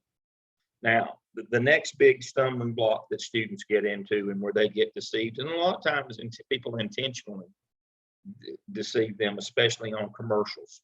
On all these infomercials that you see that are trying to sell you some kind of a supplement or that kind, they'll talk about clinical, you know, this has been clinically proven, but then of course that's a lie. Down in the bottom it says this has not been evaluated by the FDA. But what they're trying to do is get you to believe that significant means meaningful. It does not. When we say a study is significantly is statistically significant, or that this variable or this treatment is statistically significant, we're simply speaking to error. It's expressed in P equals 0.05 for social science research, which we do. In medical, in evidence-based medicine, it's expressed in P equals 0.01. What that means is 0.05 means that if it's significant at the 0.05 level, it means that there's less than 5%, that's 0.05 chance that we arrived at this conclusion through chance or error. That's all that means. It doesn't mean that what we found means anything or is meaningful or impactful or any, no, it just simply, it speaks to our technique. that there's less than a 5% chance that what we found is due to chance, just luck, or error. Medical is 0.01. For us in social sciences, it's 0.05. And so what you will see a lot of times is this is statistically significant. Well, that doesn't mean that it's valuable or meaningful. Meaningful is how much impact it has. And it should be 0.6 or higher, 0.6 or higher in terms of probability or variance for us to spend money on. For example, Sean's an AP in a school. They're trying to decide to buy this new this supplemental reading program at the high school. Reading in high school is a big problem. Most of it, what we try to address, is now computer-based. He can buy this program for $1 million. At the end of the year, the findings are statistically significant. The reading scores went up from 60 to 61% on grade level. But it's statistically significant. It's a real 1%. That 1% is not error. They actually got a 1% gain. They paid $1 million for it. Is that a meaningful improvement? Well, of course not. We wouldn't pay $1 million for 1 point, but it is statistically significant. Don't confuse significance with meaningful or impactful. It only speaks to technique, not to outcomes. Meaningful speaks to outcomes. You've got, don't delude yourself, but don't get deluded. Don't get fooled by the notion of significance. It only speaks to technique. Now, let's talk about chance, skill, luck, error. When you're trying to improve the amount of knowledge that somebody has, there's two functions. All curriculum is content and process. If you just simply work on how to take a math test, which is process, those gains that you get on teaching kids how to guess better or manipulate the test more, those will regress back to the mean. They won't last. I mean, after you learn how to take the test a time or two, then the gains regress back to the mean, to where you were before. If you want kids to do better on math tests, you got to teach them more content. You got to teach them more math, not just how to manipulate the test. So a lot of what we see in organizations is simply manipulating the process rather than the content. And you have to be careful with that, not only in the school business, but in organizations where you just simply manipulate the process. People get better at doing the same thing they're more efficient at doing what they've always been doing, but that won't get you any gains in the long run. You got to change what you're doing. So the example here is we've got to work on the content, not the process. The SAT, the best way to take the SAT is take it one time, go take the prep course, which teaches you some tricks, take it a second time, then you're done. It's a lie that if you keep on taking it, you'll score higher every time. You won't, because you scored higher because you knew the process after taking it one time. You had some practice. When you take those SAT courses, prep courses, they don't teach you more math or calculus or chemistry. They teach you how test taking strategies, process, and that will regress back to the mean. So we have to be careful that when we suggest things as a leader or as a consultant, we're not just rearranging things. We'll get a little bump, but it won't sustain. We got to change the content, not the process. So we have to be careful in that. Now, luck, chance. Part of what factors into these things is luck, guessing, if we're working on process. So when you test a group of kids at the end of the year, and then you do a retest the next day for the ones that are 5 points or less below the cutoff for passing, are you expecting them to have learned more math overnight? Nope. You're hoping that they can guess better tomorrow. They have a better day guessing. That's that luck part. Now, in public schools, when we first started testing, what we would do is we would retest and we'd let this count those kids in our overall passing rate. Well, we stopped that after a couple of years. Why did we stop it? Well, it was real simple. We gave the kids who were between 65 and 60 and 70 and 69 when passing was 70. We let them retest and hope that they could guess better. But the reason why we shouldn't be counting those scores in our overall pass rate is we didn't take the kids who scored between 70 and 74, 5 points above. We didn't make them retest and give them the chance to be unlucky. That's why we can't count those. Because in the end, we'll get this. If we did that, we'd get the same percentage passing every time. Now, it wouldn't be the same kids. Some of them that passed this time would get unlucky next time and would be slightly below the cutoff, and some that were slightly below would guess better. So we have that guessing piece in there, that luck piece. We have to factor that in. That's in that probability, that P equals 0.05. That's part of that. That accounts for that luck piece and error piece. That's when we talk about significance, that we're sure that this gain is real. It factors in and it controls for both technique error and that guessing piece. That's all. So we don't have to address those if we just address significance. These findings are significant at the 0.05. We've controlled for error and for chance. That's the notion. That's all that tells us. It doesn't tell us if we're meaningful, what we found was worth spending the money on or worth the time and effort. It just speaks to chance and error, period. And you do have to control for those things if you're an ethical researcher. And that's how we do it. That's pretty simple on that. All right. Let me share my screen. Look at my time, make sure we're on our time here. All right. We've covered all of those. All of life is population and sample. The reason why we use samples is convenience and ease. What we're trying to do is pull a sample from the population and do whatever we do with them, and then generalize the findings back to the larger. So if we've got a group that we can survey, we don't have to survey all of them. If there's 100 of them, if we can get 35, we will generalize what we find from that sample back to the bigger population. And it's simply for convenience sake, and not just convenience, but it's not realistic to be able to get 100% return rate.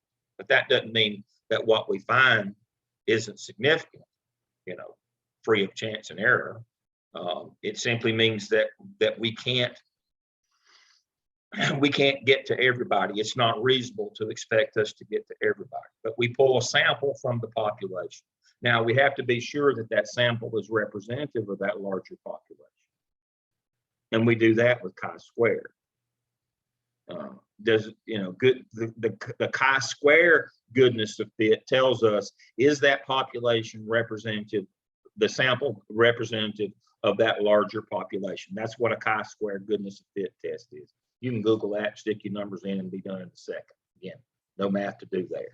It does it for you.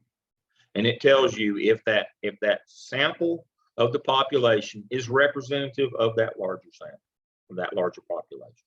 That's what chi-square goodness of fit is. Also under chi-square, we use chi-square when we don't have a comparison group, when we can't measure the population. We don't know what the average, or we don't know what we don't know the characteristics of the population. We can't get to them to survey them or to get their data. We run a chi-square against a theoretical model to make sure that our group is not an outlier, that it is representative of a larger population.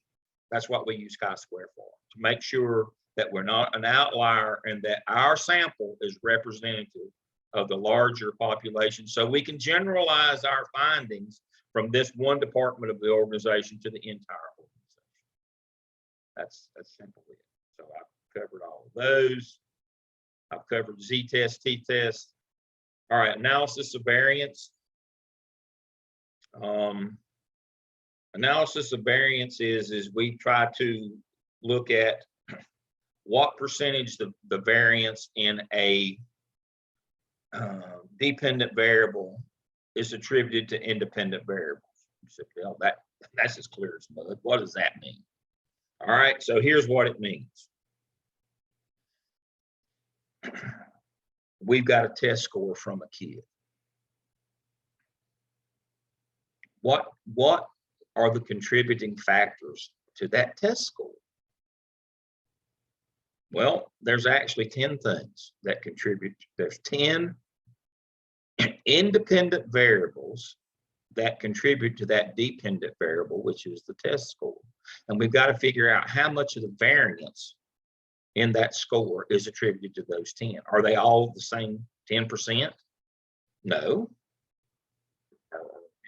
So how much variance is in there? That is the EVOS model, the value added model that public schools use. It has determined that 30% of the variance in a kid's test score is due to race. 15% is father's income, 15% is mother's education. Great day. Why does that matter? Well, who does lap time with small kids? That'd be mom. If she's educated, goes well, reads to them. Well, she gonna do that. Dad makes enough money, she can stay at home. So those are the kinds of things. So what we do is we can run an analysis of variance. We put all the test score data in, and we put all the variables in, the independent variables, race, income, education level, school district, high wealth, low wealth, teacher counts for 10%. We put all these things, previous test score, and we take, and it will tell us what percent of the variance in that kid's test score is attributed to those things. That's what an analysis of variance is. And then we can then take that and do a linear regression, and we can predict what a kid ought to make. And that's how we measure teacher effectiveness, because we assume teacher attends. So if a kid doesn't make a year's grade, it's because the teacher didn't add any value. We're able to isolate that. That's what we do in that business. And I will show you that model at a later date. I'll cover that regression model with you. But the whole notion of analysis of variance is we can pinpoint how much variance there is in a dependent variable, in this case, a test score, that's attributed to each of the independent variables, which are demographic things like race and gender. Boys score higher on math tests than girls. Conversely, girls score higher on reading tests than boys. We know those things. We can factor all those things in. And so for the purpose of EVOS, we're trying to determine the effectiveness of a teacher. We can isolate that one variable by doing that. That's what we do. I'll show you the EVOS equation when we get to that point.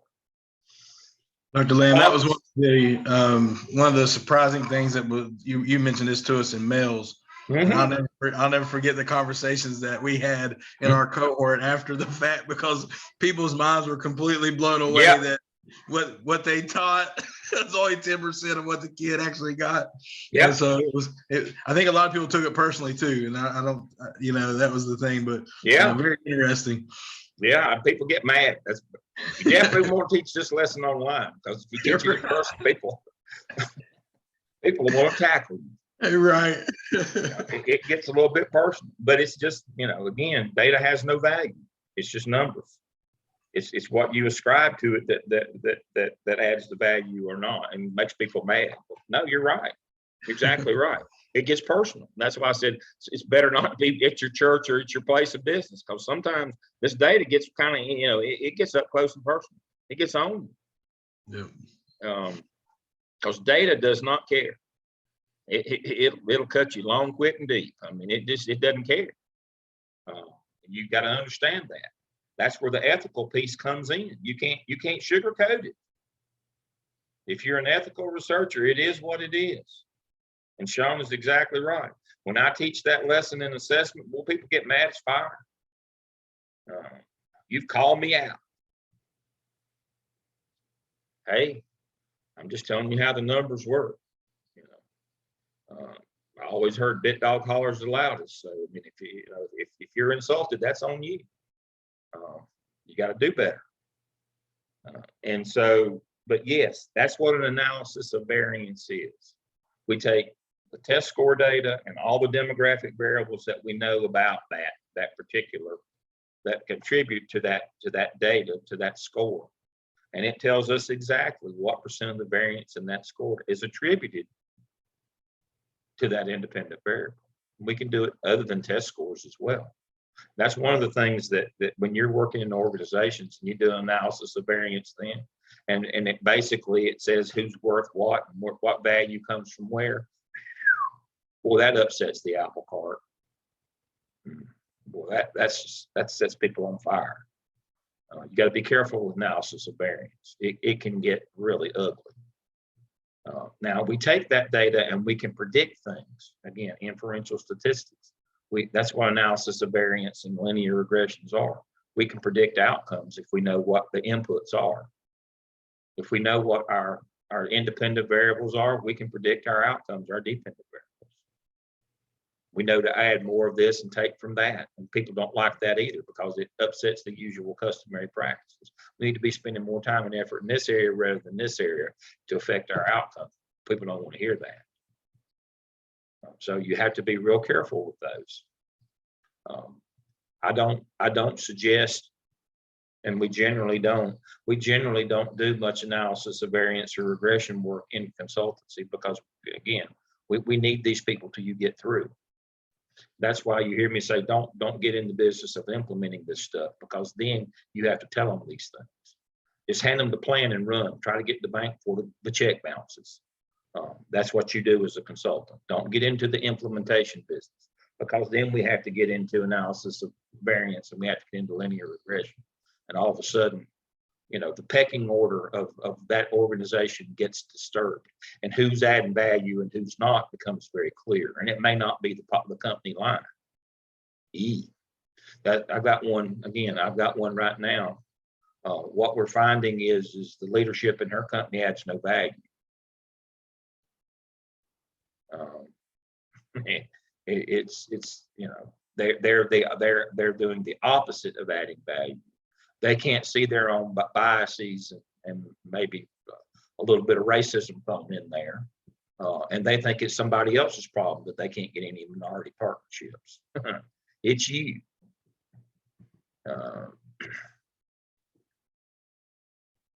I was an elementary principal, and all of a sudden the light started flashing in my office one day. And I looked outside, and there's a bunch of kindergarten kids climbing up on the side of the building, pulling on the electrical wires. And I come running out of the building, and the kindergarten teacher was standing there. She's about 70 years old. And she said to me, somebody needs to get control of these kids. And I said, it's you. That's what we hired you for. But that's what happens in organizations all the time. That's what we hired you for. Don't point your finger at somebody else. Somebody else needs to do this. And that's what analysis of variance and linear regression will do. It gets up close and personal. It gets inside your clothes with you. And so we have to be very judicious in the use of those in consultancy. Not if you were a consultant, you would use them. But for the purposes of our consultancy projects, it calls people out, and we have to be very careful with that. So I don't ever, that's not our go-to tool, but we need to know what it is, because in real life you use it a lot, but just not in consultancy projects until we get you through. Share screen. All right. Null and directional hypothesis. We start out with hypothesis. That's just guesses of the relationships that we think are there. Correlation is the strongest relationship. Association is less. We generally look for correlations in quantitative work. This is correlated directly with that. The correlation can be either direction.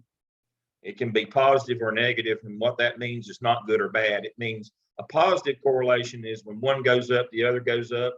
When heat goes up, ice cream consumption goes up. When heat goes down, ice cream consumption comes down. That would be called a positive correlation. Now, a negative correlation, when one goes up, the other goes down, and vice versa. When exercise goes up, weight goes down. That's a negative correlation. And so that's what we're looking for. Now, hypothesis is simply a guess in all these relationships. It can either be null, there's no difference in these two things, or directional, this is better than this, or this is worse than this. But we start with hypothesis, a guess between relationships or variables. And then we develop research questions. What do I want to know? Those research questions lead us to what data do I need to collect? And the data that I collect leads us to how to analyze it in our findings and then our plan. It all starts with a hypothesis and then goes to research question. Now, the fallacy and what we have to avoid is type 1 and type 2 error. And so this is what represents a type 1 and type 2 error. A type 1 error is we think that there's actually an impact or an effect or an outcome that's not really there. As you can see, the doctor tells that man he's pregnant. Obviously, he's not pregnant. That's a false positive. And then we have type 2 error where, you're not pregnant and obviously that lady is. So we have to make sure that we avoid type 1 and type 2 error. Type 1 is, oh, this program works, when there's no data that says that it does. Or type 2 error when we ignore what is actually happening. Now, we don't do hypothesis other than to get us started in our research question, but it's illustrative in the point that we have to acknowledge the data that's there, and we can't ignore the data that's there. And both of those are problems in organizations. Both of those are problem in that if we upset the way that they've already been doing business, again, they've already determined what their problem is and haven't even done any research or data. It's just based on anecdotal and who's in what positions. They think that because somebody has a position that they're always right. They can't be, the doctrine of papal infallibility in the Catholic Church, Pope can never be wrong. If the Pope says it's Thursday, then it's Thursday. If he's, it doesn't matter that it's Tuesday. And too many organizations, people are right and wrong based on their position, not on the data. That goes back to disciplined inquiry. Leadership is not a position, it's a series of activities. And so the whole notion here is that we can't just say, well, he's the president, he's got to be right. That's the problem with Stacey's consultancy, that group out of Asheville. The owner of the owner of the company says, this is our problem. It's not their problem at all. But again, he's accepted a false, we're in a type 2. He's ignoring the obvious. It's a type 2 error.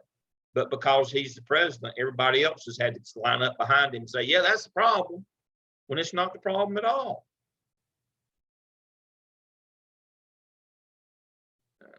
So that's what we're trying to avoid. So let me share my screen.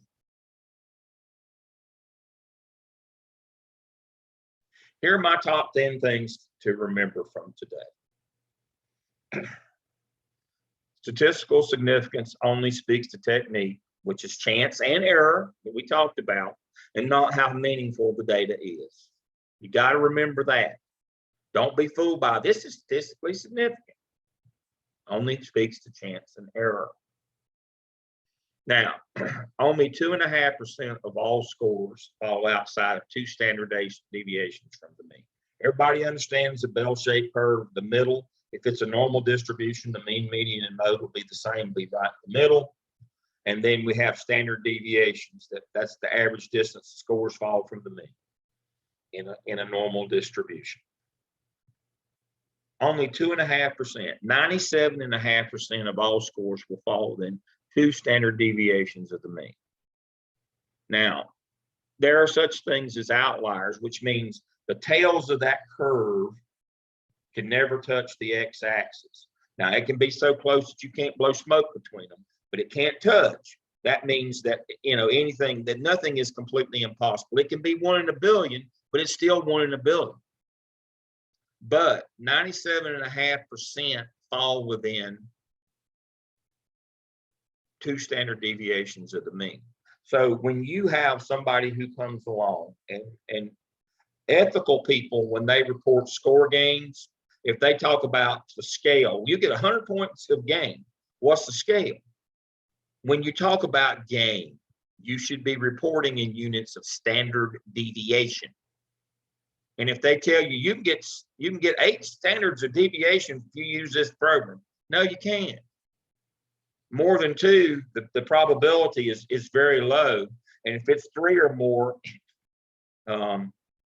it's just been manipulated. It's just cheating. So my story there is this, and I'm watching our time.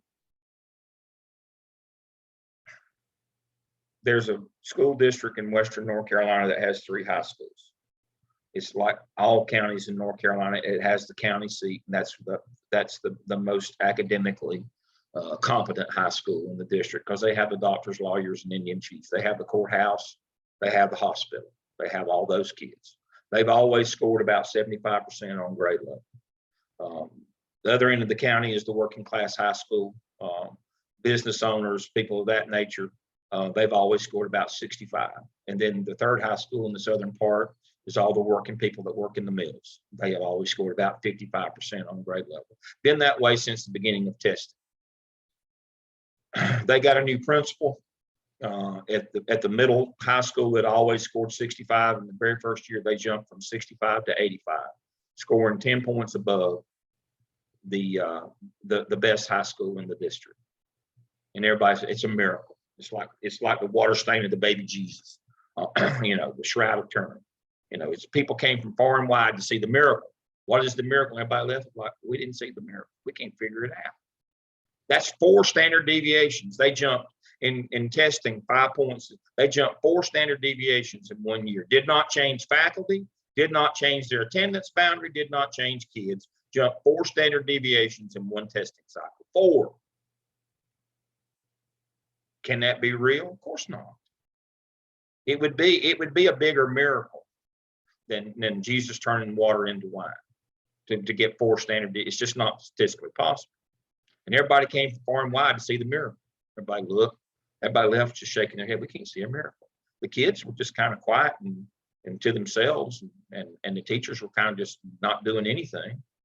So, but that was during the period of time when, instead of going and picking up the test the morning of the test, giving the test and then taking it back later that day, like we had to do when I was principal, we now had a 2-week testing window for convenience. So the tests were on campus for at least 2 weeks.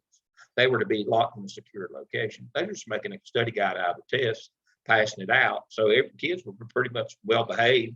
We were just waiting for the study guide 2 weeks before the test, and and so that's what they did. And everybody knew that. I mean, you knew you couldn't get 4 standard deviations in one, without any change in the variables. And all they clicked on for 2 years that way. Each semester, miracle. People coming from far, people getting flights to fly in to see this. It's just a miracle. And then Common Core hit. Going to take a standardized exam, back to the reliability of you get the test, take it same day off your campus. So here's your quiz from today. Did they sustain the 4 standard deviations of gain? Did they go back to where they were before? Did they go back from 85 to 65? Or did they drop below that? So that's the question that I'm posing for the group. What happened when all of a sudden they didn't have the study guide that was just a copy of the test? What happened to their scores? Below, down to 65. They went back to 65 according to Reed. Anybody else have a guess? I think they probably went below. They went below according to Ben. Why would they go below? Well, because I was thinking based on like when you were talking about they had like the study guide and but then before they did that, they were probably right in the middle. All of a sudden they get their grades inflated and they finally probably got the correct performance, which probably showed you, and maybe also those standard deviations probably instead of it being like 4, maybe it was 2, maybe I'm guessing. Well, what happened very simply was, and Ben's on the right track there, they stopped teaching and learning. They were just all waiting until the end of the semester. They just behaved themselves, waited at the end of the semester, and you gave them the study guide. And so they were just vegetating the whole semester, just sitting there waiting on the study guide. when the study guide didn't appear, what happened? Their scores dropped. They dropped below where they were before because they hadn't been doing anything all semester. And so that year when Common Core hit and the test scores came out, the top high school that had been scoring 75 scored 75. The bottom high school that scored 55 scored 55. The one that had previously been scoring 65 but had manipulated their scores up to 85, they fell to 27% on grade level. Let me say that again, 27%. Well, if you just sit there all semester long and don't do anything and wait on the study guide, which is just an advanced copy of the test to go over with for 2 weeks, guess what's going to happen? Now, full disclosure, my first cousin was superintendent in that district during the time. And I said to her, Janet, you know they're cheating. She said, yeah, but if we tell it, it's going to be a major scandal. These kids can't get in college. What are you going to do then? Well, you know, she knew what was going on. Everybody knew that, you know, statistically that you couldn't get a 4 standard deviation. This happened, and of course they moved him to the new principal. The miracle worker got moved over. He's now working miracles over at the bus garage. And so that's what happens in our business. But the public should have known that you can't get 4 standard deviations a game. But they were only in the, you know, they didn't, again, mixing metaphors here. They didn't care how the sausage was made. They just wanted to eat. My kid's doing better. So you're not going to be a prophet in your own homeland, even if you're telling the truth, even if you're doing the right thing. If you go in and say they're cheating, your kid's not 4 standard deviations smarter than he was last semester, you know, people will want to shoot you nowadays. You know, that crowd that always takes their shirt off and fights at every property evaluation meeting you have, that crowd that now comes and wants to kill the school board, that crowd be after you if you point out that they were cheating. If you were using, especially if you were using statistical measures. But we knew that they had to be cheating. So anytime somebody comes in and says, in whatever genre or whatever organization that says, I can get more than 2 standard deviations of improvement, they're lying to you. They expect to cheat or expect you to go along with the cheating. You have to become an accomplice to that cheating that goes on. And so when you're talking about gain, so that you don't get fooled by the scale, as we talked about, that nominal, ordinal, interval, and ratio, we report gain in units of standard deviation. That's how you don't get your pants took off of the flagpole as a leader or as a consultant. That's how you do that. How much gain do I get? How many standard deviations? That's how we calculate gain. Chi-square should only be used on survey data frequency distribution to make sure your sample's not an outlier. If you use chi-square for other analysis, it signals manipulation by the researcher. So I see chi-square done sometimes rather than analysis of variance, and I know that, you know, or I see analysis of variance done on survey data. You cannot do that. That's a manipulation. Again, what we talked about earlier, data from a convenience sample can only ascribe to that convenience sample.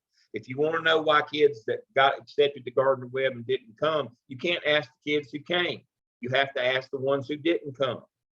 That's a common manipulation in organizations. That's confirmation. We think it's this way. See, we told you that's why they didn't come. That's just like the common, you know, the common wisdom on student retention now and all colleges at the undergraduate level is food service and dormitories. That don't have a damn thing to do with kids coming and going. But that's an easier and less threatening scenario than instruction is terrible. But again, that's just that again. We have to ask the people why, and then we have to listen to them. If we want to know why kids are leaving, we got to ask them, why are you leaving? Why'd you leave? Or why didn't you come? And then we have to believe them when they tell us. You know, that's the thing about it. it's kind of like, you know, I recommended in the budget at Gardner Webb a few years back that we cut 40 staff people. And they said, well, they'll be mad. And I said, no, they'll be mad as hell. But, you know, the good thing is they won't be here every day. We won't have to hear that. You know, they'll be mad, but they'll be at home being mad. You know, you got to understand that. That goes along with the notion of it, you know, somebody said, well, but the kids that are here, they complain about food service and dormitories, but they're here. They didn't leave. It didn't cause them to leave. You've got to understand the things that make you stay and go are different. You got to read your Hertzberg. A correlation score of 6.6 or better, 60% of the variance is the minimum threshold to spend money. If something doesn't get you a gain, and then the variance hitting at least 60%, then you don't spend money on it. The amount of acceptable error is 5% in social, 1% in medical. A simple power analysis will tell you what percent of a population that you need to sample in order to make sure your significance will come out where you need it to. Most of the time when the study isn't significant, it simply means you did not sample enough people. That's your problem. And a simple pair analysis will tell you, if I've got 100 people in my population, how many of them I have to sample, so my data I can get my significance level up to where, you know, I'm significant in my findings. That simply means I've sampled enough people. Skill has two components: knowledge and process, or content and process, as we talked about earlier. If you only work on how to manipulate the test, if you get any gains, they won't last. If you want kids to score better, you got to teach them more math. Is the idea. Analysis of variance can be performed on historical data, and it will identify the independent variables that have variance on the dependent variable, and then we can use that to predict outcomes. When choosing not to use power analysis to determine, you know, what your return rate should be, the optimum return rate on a survey is 40%, and usually you can't get your outcomes to be statistically significant if you're not at least 35% return rate. Students ask me all the time when we do Qualtrics, you know, what is my return rate? I tell them, as soon as we get 35%, we're golden. We can hit our significance level when we do that. I've covered a lot of stuff today, but these are all common themes and terms. It's our common language that we have to understand if we're going to be involved in disciplined inquiry that is ethical and legal and moral. You know, I'm not interested in teaching you how to cheat, other than I will show you Dale's top 10 ways to cheat with data. I'll probably do that next week or in 2 weeks when we meet again. But the point is that you don't do that. I'm not going to teach you all these ways to cheat so that you'll go out and do it. I want you not to do it, number one, but number two, I want you to recognize when people are doing it to you. You will not be a successful leader or a successful consultant if you can't recognize when you are being deceived or when you're deceiving yourself by doing things like using anecdotal information rather than data, or you're using statistical methodology incorrectly so that it predetermines the outcome, like using chi-square to look for significance. You're always going to find it. You got to use analysis of variance. Those kinds of things. We'll get deeper into that. I've enjoyed our time today. I appreciate your time and attention. I hope that you've learned something. I hope it hadn't been too bad today. Again, we'll finish by 1 o'clock on our sessions going forward, and they should be a little better. Now, let's look at our weekly schedule as we go out the door. Let me share our screen. And so next week, or in 2 weeks, excuse me, If you want to do Qualtrics with me, just let me know. As you know, you're supposed to finish your IRB. That needs to be done as quickly. You simply Google CITI IRB. I've got a link in today's lesson, and you do the 17 modules for basic research. Make sure that you've done that. When we meet again on February 5th, you will do case study 16. Please look at your groups. The first person is the leader. Get your case studies together. Now, if you don't know what's expected of you, again, go back to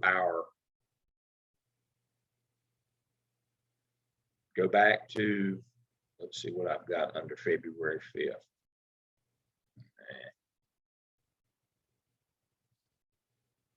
It timed me out.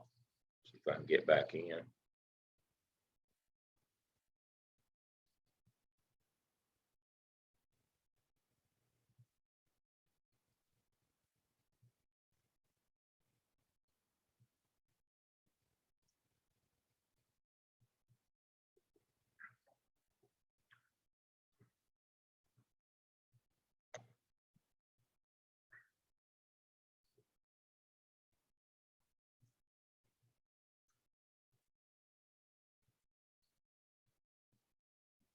Okay, there's the link. Just click it next in 2 weeks. Here's your case study. And you can go over here to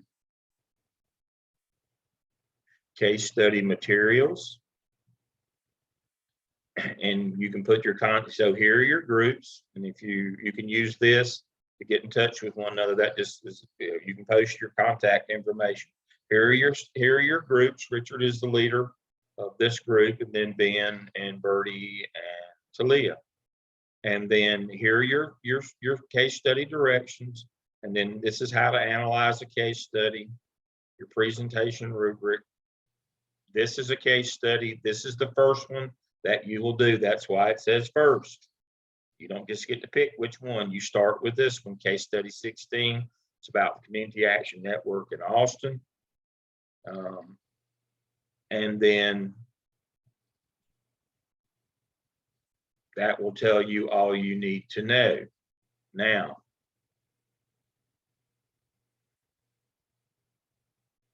here is the Dropbox where you will put your group PowerPoint when you finish it, and your half-page reflection on the process.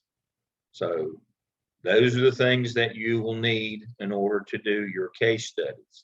Now, under previous Zoom links, guess what I have for you?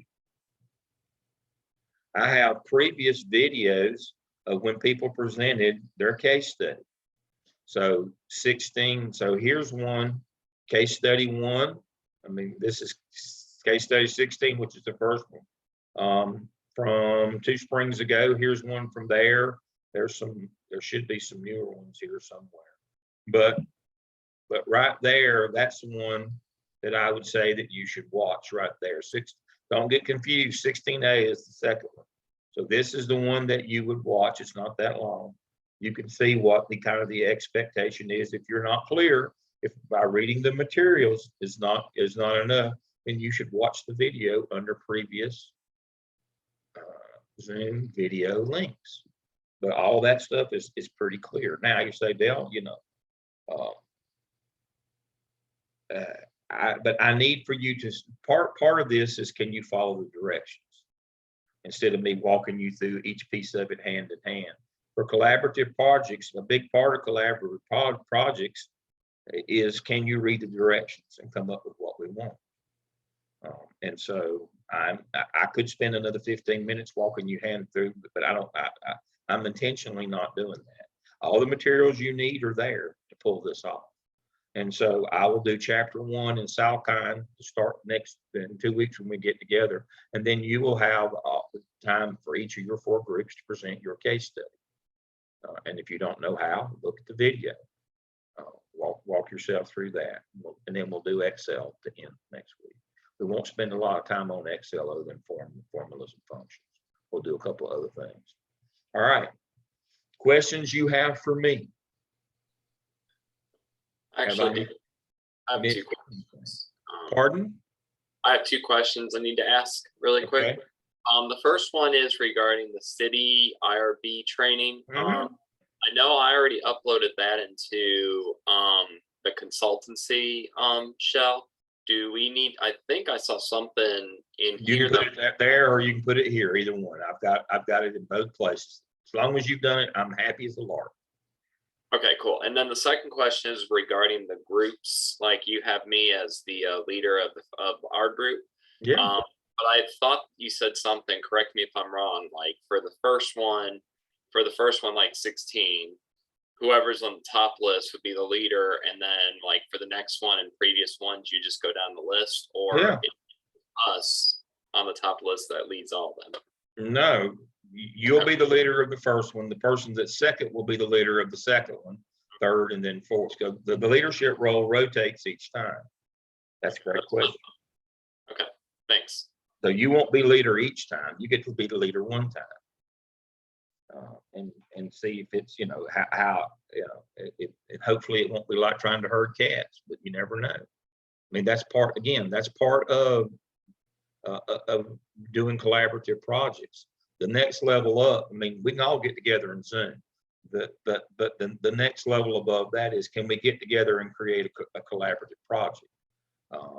And getting everybody together and getting everybody to do their part and all of those things. That's a big learning curve. But you know, you need to be able to do that, especially online. A lot of consultants now, not only because of COVID, but a lot of consultants have to do a lot of their work online now. They're not going to fly you in and keep you in hotels 7 or 8 times. A lot of times you only come in one time.